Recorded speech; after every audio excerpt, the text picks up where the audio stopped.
ہائے ہائے، اگر تم خامند ہو تو بیوی کے لیے رحمت بن جاؤ، بیوی ہو تو خامند کے لیے رحمت بن جاؤ، ایک دوسرے کو عزت دو، ہاتھ اٹھانا، گالیاں دینا، یہ کہاں کی انسانیت ہے؟ پھر ہمارا معاشرہ جوائنٹ فیملی سسٹم ہے، ساس ہو کر سسر ہو کر بچے اور بچی کی زندگی میں اتنا داخل ہو جانا کہ ان کی زندگی کوئی برباد کر دینا، یہ میرے پورے معاشرے کا ایک سلگتا ہوا، ایک جلتا ہوا، ایک دکھ دیتا ہوا، یہ ایک اتنا بڑا روگ ہے کہ میں کتنے ہی آنسو بہاؤں تو میں اس غم کا حق نہیں ادا کر سکتا جو ہر گھر میں لڑائی ہے، ساس اور سسر کا بے جا دخل بچی کی زندگی میں، اس نے گھروں کو آگ لگا دی ہے۔ ہمارے پڑوسی ذمہ دار ہیں، ان پڑھ ہیں بڑے ذمہ دار، تعلیم اتنی نہیں ہے، تو ان کے ایک بچے کا میں نکاح پڑھانے گیا تو ان کے والد بیٹھے تھے نکاح سے پہلے، ایسے ہی تو مجھ سے کہنے لگے مولانا صاحب میری بیوی نے مجھ سے کہا کہ دیکھو ہم دونوں عمر گزار چکے ہیں، تو ایسا کرو اپنے بیٹے کا گھر الگ بناؤ اور اس کی بیگم کو وہاں لے کر آؤ، اگر یہاں لے کر آؤ گے تو ہم دونوں کہیں ان کی زندگی خراب نہ کر بیٹھیں اور ان کی زندگی میں دخل دے دے کر کہیں ان کی زندگی کو تنگ نہ کر دیں، میرے بیٹے کا الگ گھر بنا، وہاں اس کی بیگم لوگ کے لیے لے کر آ تاکہ ہم ان کی زندگی میں داخل نہ ہو سکیں۔ میں حیران ہو کر ان کو دیکھ رہا کہ ان پڑھ باپ، ان پڑھ ماں، اور اتنی اعلیٰ درجے کی بات۔ اب ہر آدمی میں یہ سخت نہیں کہ اپنے بیٹے کے لیے الگ گھر بنائے، یہ تو ہمت ہے کہ ان میں دخل دینا چھوڑ دے، کہ خامند سے زیادہ خامند کے ماں باپ اس کی بیوی پہ حق جتا رہے ہوں، یہ میرے نبی کی معاشرت نہیں ہے۔ میں دکھ سے کہہ رہا ہوں، اب محسوس نہ فرمائیں، کوئی عورت ساس ہے تو محسوس نہ کرے، کوئی سسر بیٹھے محسوس نہ کریں، میں درد بھری فریاد کہہ رہا ہوں، یہ میرے معاشرے کا سلگتا ہوا ایک مسئلہ ہے، ایک گہرا داغ ہے جس نے زندگیوں کو تباہ و برباد کر کے رکھ دیا ہے۔ کہیں اس کو الٹ بھی ہوتا ہے کہ آنے والی لڑکی ایسی بدتمیزی کرتی ہے کہ اس کے خامند کے ماں باپ کو بے عزت کر کے رکھ دیتی، رشتہ داروں سے توڑ کے رکھ دیتی ہے، یہ کیسز بھی ہیں لیکن یہ تھوڑے ہیں، یہ دوسرے والے زیادہ ہیں۔ میں اپنے نبی کی معاشرت بتانا چاہتا ہوں کہ میرے نبی کی زندگی میں محبت کے سوا کچھ نہ تھا، کل کائنات کے نبی ہیں۔ اور حضرت عائشہ سے کہہ رہے عائشہ دوڑ لگائیں، عائشہ دوڑ لگائیں، کوئی یہاں کہہ سکتا ہے، کوئی مولانا کہہ سکتا ہے بیوی سے آؤ بیگم دوڑ، تمہارے کو گھر ہی نکل تھی دوڑنا کتنے، چلو پوڑیاں چڑھ دے رہا کرو، پوڑیاں چڑھو ہیں۔ عائشہ دوڑ لگائیں، کون کہہ رہے ہیں؟ دو جہان کے سردار عائشہ دوڑ لگائیں، تمہاری تو بزرگی فوت ہو جائے۔ تو آپ نے صحابہ سے کہا، ایک سفر سے واپس آ رہا، جاؤ بھائی سب آگے چلے جاؤ، وہ سارے آگے چلے گئے، جب وہ نظروں سے غائب ہو گئے، عائشہ آؤ دوڑ لگائیں، دونوں نے دوڑ لگائی۔ حضرت عائشہ فرماتی میں آگے نکل گئی، کچھ سال گزر گئے تو میں ذرا موٹی ہو گئی، تو ایک سفر سے واپس آ رہے تھے، آپ نے کہا صحابہ سے چلو بھائی آگے، سارے صحابہ آگے چل کے غائب ہو گئے، کوئی نظر نہیں آ رہا، تو پھر آپ نے کہا عائشہ دوڑ لگائیں، میں کہا لگائیں، کہا میں ہم نے لگائی تو میں ذرا موٹی ہو گئی تھی، تو نبی آگے نکل گئے، تو پھر آپ نے فرمایا ہذہ بتلک، عائشہ آج میں نے اپنا بدلہ لے لیا، اس وقت تم جیت گئی تھی، آج میں جیت گیا۔ آپ نے نبی کی زندگی پڑھو اللہ کے واسطے کہ آپ نے گھر کیسے چلائے، کھانے کو کچھ نہیں اور بیویاں خوش ہیں، سلوک تھا نا، کھانے کو کچھ نہیں ہے، 2 مہینے چولہا نہیں جلتا ہے، لیکن بیویوں کو ایسی محبت تھی کہ وہ قربان ہوتی جا رہی، اور یہاں سب کچھ دے کر گھروں میں آگ ہے، اس لیے کہ بول ٹھیک نہیں، نہ خامد کا بول ٹھیک ہے نہ بیوی کا بول ٹھیک ہے، اور عام طور پر زیادتی چونکہ مردوں کی طرف سے ہوتی، کبھی عورتوں کی طرف سے بھی ہوتی، میں تو دونوں کے لیے بات کر رہا ہوں۔ اس زبان کو میٹھا کرنا سیکھ لو، اگر اپنے گھروں کو چین سے سکھ سے بھرنا چاہتے ہو تو چیزوں سے نہیں آئے گا، تمہارے سلوک سے، بیہیویئر سے آئے گا۔ اپنے سلوک اچھے کرو، اپنے رویے اچھے کرو۔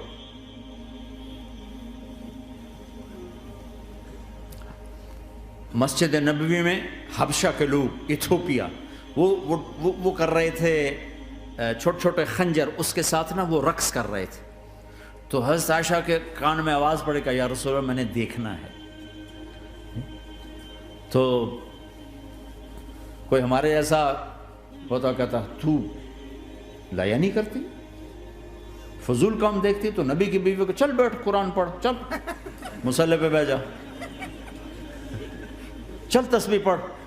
تجھے خیال کیسے آیا، دنیا میں دین مٹ رہا ہے، تمہیں خیال کیسے آیا کہ تو تماشا دیکھتی ہے؟ آپ نے کہا آؤ دیکھتے ہیں۔ خود آپ دروازے میں کھڑے ہو گئے اور عائشہ کو پیچھے کھڑا کر لیا۔ تو عائشہ رضی اللہ فرماتی میں آپ کے پردے میں کھڑی ہو کر میں دیکھتی رہی یہاں تک کہ آپ تھک گئے، ہمارے نبی تھک گئے، اور تھک کے نا کبھی یوں ہو جاتے، یوں ہو جاتے، ایک پاؤں کا سارا، پھر کہنے لگے عائشہ بس نہ کریں۔ میں نے کہا نہیں ابھی میرا دل نہیں بھرا۔ کہا اچھا ٹھیک ہے۔ پھر کبھی یوں ہو رہے ہیں، کبھی یوں ہو رہے ہیں، کبھی یوں ہو رہے ہیں، کبھی یوں ہو رہے ہیں۔ حضرت عائشہ کہتے ہیں جب میں نے کہا بس، پھر آپ واپس آ گئے۔ یہ میرے نبی کی زندگی ہے۔ تم لان تان سے زندگی بنانا چاہتے، ساس سسر بہو پر بیٹے سے بھی زیادہ حق جتانا چاہتے۔ یہ عام معاشرے کی بات بتا رہا ہوں کہ بہت تباہی ہے۔ میں تو مسائل سن میں نے تو اب اس دفعہ یہ ارادہ ہے کہ اب میں فون چھوڑ دوں گا، نہیں رکھوں گا، کہ میرے اندر ہمت ہی نہیں رہی کہ میں گھروں کے مسائل، میرا کلیجہ پھٹنے کو ہو۔ ایسے ظلم ہیں، ایسے ظلم ہیں۔ ہمارا سسرالی معاشرہ بڑا ظالم ہے، بڑا ظالم، 99.99% ظلم ہے۔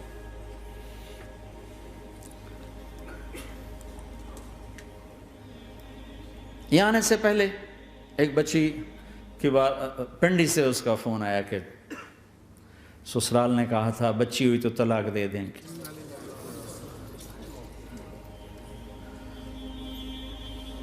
بچی ہو گئی، میں نے ہاتھ جوڑے، پاؤں پکڑے، میرا کیا قصور ہے، اللہ کی تقدیر ہے۔ طلاق دے دی، نکال دیا گھر سے۔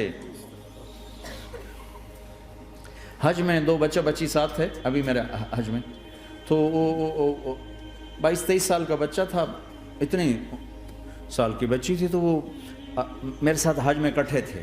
تو ہم عرفات میں تھے، تو وہ بچہ میرے پاس آ گیا اور کہا بس مولانا میں اپنے گھر سے بڑا تنگ ہوں اور میں نے فیصلہ کیا میں جاتے اپنی بیوی کو طلاق دے دوں گا۔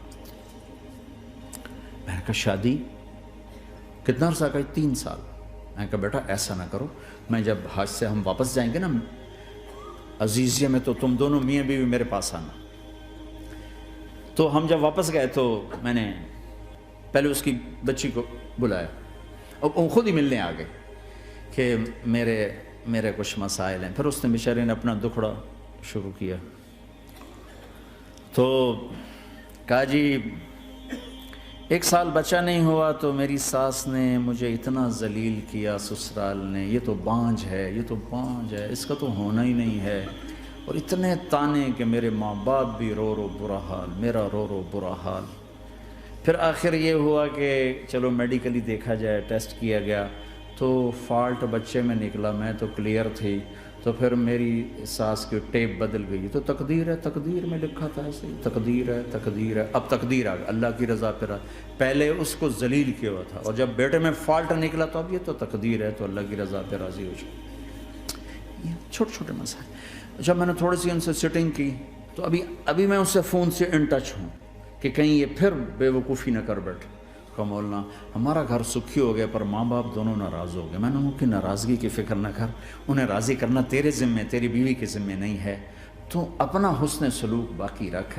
اس حد تک یہ ہمارے گھروں میں جو نہ جاننے کی وجہ سے دیکھو تمہارے یہاں ٹریفک کا سسٹم کتنا اچھا ہے، 10,000 گاڑیاں چل رہی ہوں، ٹریفک بلاک نہیں ہوتی، چل رہی ہوتی، چونکہ ہر آدمی اپنی لائن میں چل رہا ہے۔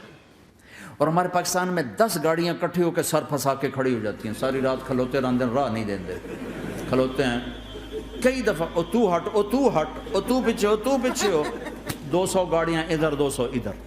یہ چونکہ میں روز سڑکوں پہ چلتا ہوں، روز یہ تماشا دیکھتا ہوں. اگر تم اپنی لائن میں رہو تو کوئی فساد ہی نہیں. جب تم اپنا بیریئر کراس کرتے ہو پھر فساد شروع ہو جاتا.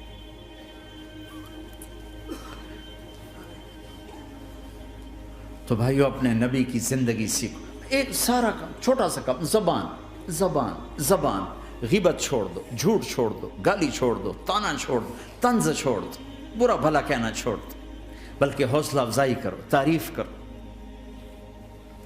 ایک ہماری دھوبن تھی ماسی شریفہ، مرحوم 85 میں فوت ہوئی، سن 85، بہت لڑاکی تھی.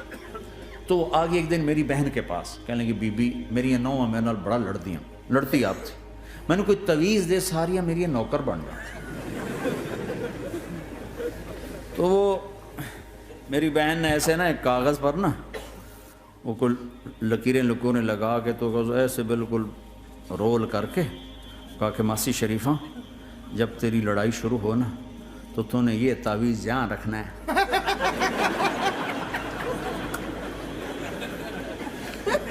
اور اس کو گرنے نہیں دینا. اگر یہ گر گیا تو بڑا فساد ہو جائے گا. اب کیا چکر تھا، چپ کرانا تھا اس کو، لڑائی تو ساری اس کی تھی. ہفتے کے بعد وہ آگے بی بی تو تا ایسا تویت دیتا ہے ساری لڑائی مک گئی. کیوں؟ جو ماسی شریفہ آپ چپ ہو گئی.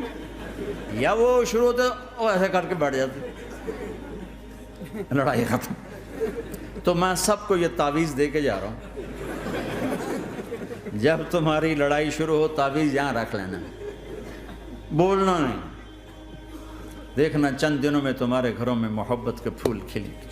یہاں بہت زیادہ طلاق بڑھ چکی ہے، تھوڑے دنوں میں طلاق جو ایک دوسرے کی برداشت نہیں ہے.